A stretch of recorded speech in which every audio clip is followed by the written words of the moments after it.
Hi, welcome back. Today we're gonna have a look at scripting in the Giants editor. When we open up the Giants editor, at the bottom over here, we have a command window where we can enter commands. When we press Shift Enter, the command gets executed and we see the output in the output window. That's how we get started. Now, when we want to do something, let's do something useful. When we start typing commands, the editor will autocomplete what we are doing. To start out, let's create a transform group. With the comma, you can show or hide the tooltips to see what you actually have to pass into the functions.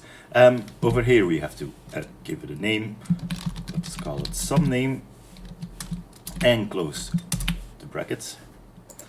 When we enter that, or actually shift enter that with execute, we only get the ID returned. Let's save the ID for now. That's our new object ID in a new local variable. Now the transform group is created, but it isn't added to our scene yet, so we're going to add it to our scene.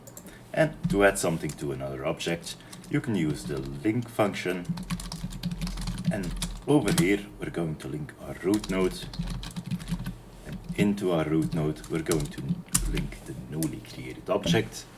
So now we've created the transform group within our root.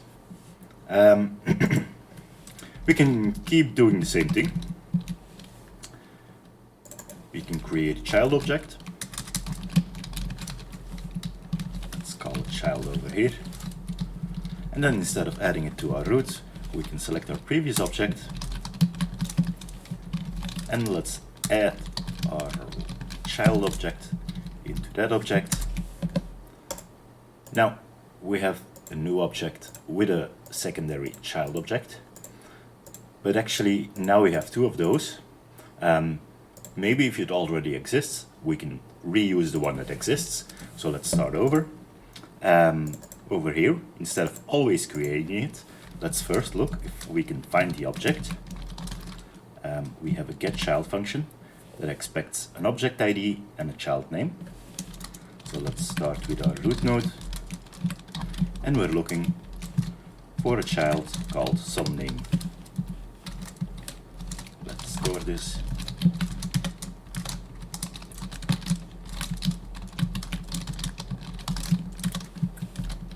And let's bring it to the console so we have some feedback. We can see we have the newly created child because it already exists. Let's delete everything, and when we read on our code, we should see that this object is empty because it didn't exist. Okay, we're creating it over here. That doesn't matter for now. Now it exists, so it outputs. When we delete it again, it says it didn't found anything. We can check on this.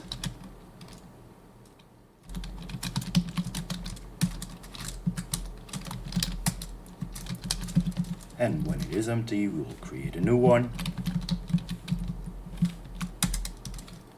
and link it into our scene.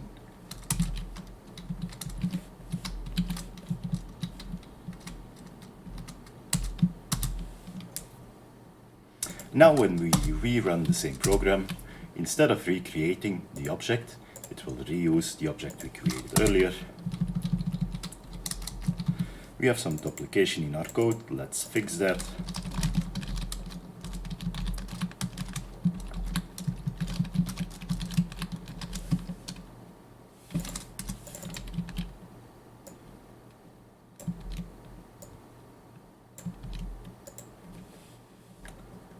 Okay.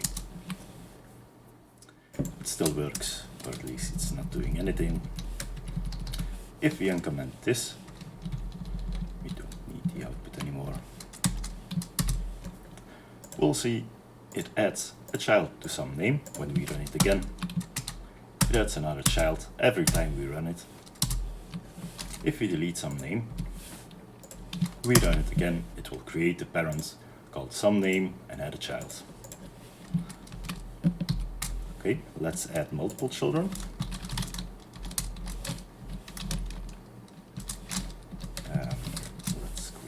5.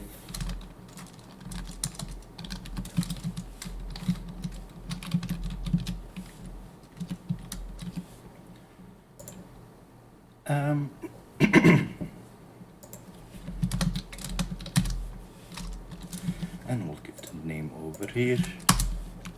When we run our code again, now we have 0 to 5 children, but when we run it again, the counter starts all over again. Maybe we don't want that. So we can come over to some name and count how many children there are in the function.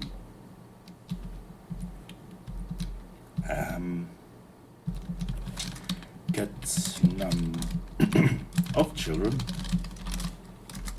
and it expects only an object, so we know it is our group name.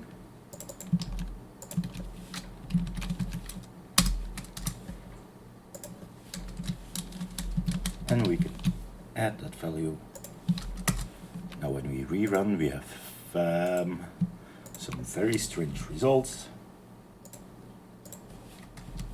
We'll start all over again. It creates a new group, and it starts with child 0. Does make sense. Oh, every time it recalculates, so we should do this beforehand. And only calculate it once, and use the same number instead of recalculating it for every child. And now when we run it, we'll remove everything to start. We have 0 to 5. When we run it again, we have 6 until 11, and it keeps on adding items. Now, we created some items. When is this useful? Now we have a group name. We can say farms, and this will become farm. Now we have an easy way to create our groups. And let's say this farm, Control P, lives over here. This farm lives over here. And suddenly we're creating a lot of our map in very little time. If I want to add some forms later on, I can read on my script and use it in new locations with my predefined structure. Okay, cool. Now we have some tooling, but actually we want to reuse it later on, because if we only use it now, it would be kind of a waste. So let's save it somewhere so we can run the script another way in the editor. Let's start up with the app folder for the editor itself. Over here there should be a folder called scripts, and let's create a new file. Let's call it our farm toolkit.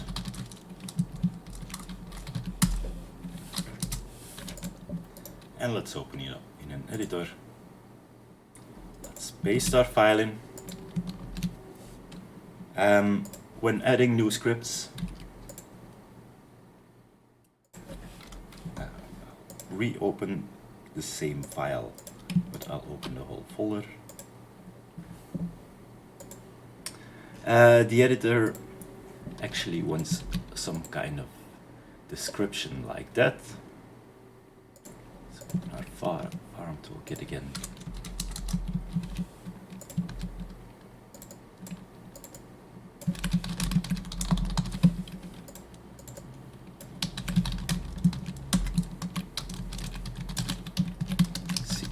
Transforms.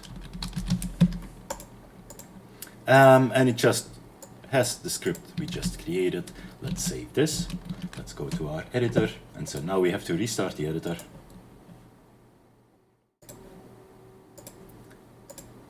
Because the editor only loads the scripts, or only loads new scripts on startup.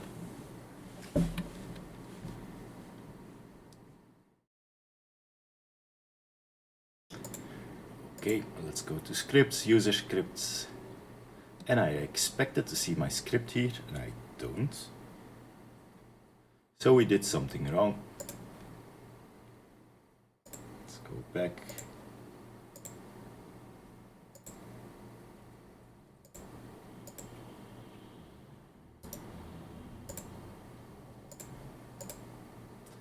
This looks all right.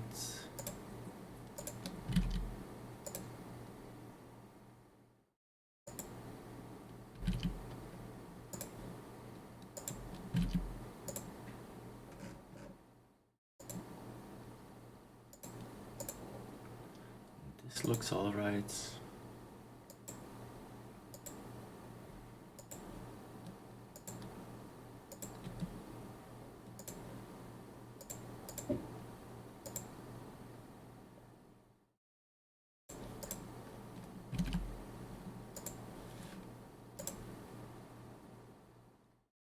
Let's try that again.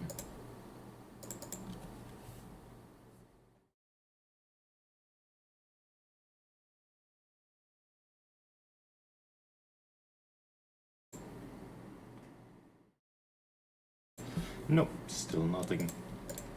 So we're doing something wrong. Let's look at what we're doing. We're adding a new file with the correct extension. We're adding a script. We just added the description from over here. Hide, yes. Should be hide, no.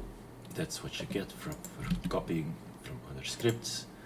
And I don't think this will reload unless we restart the editor.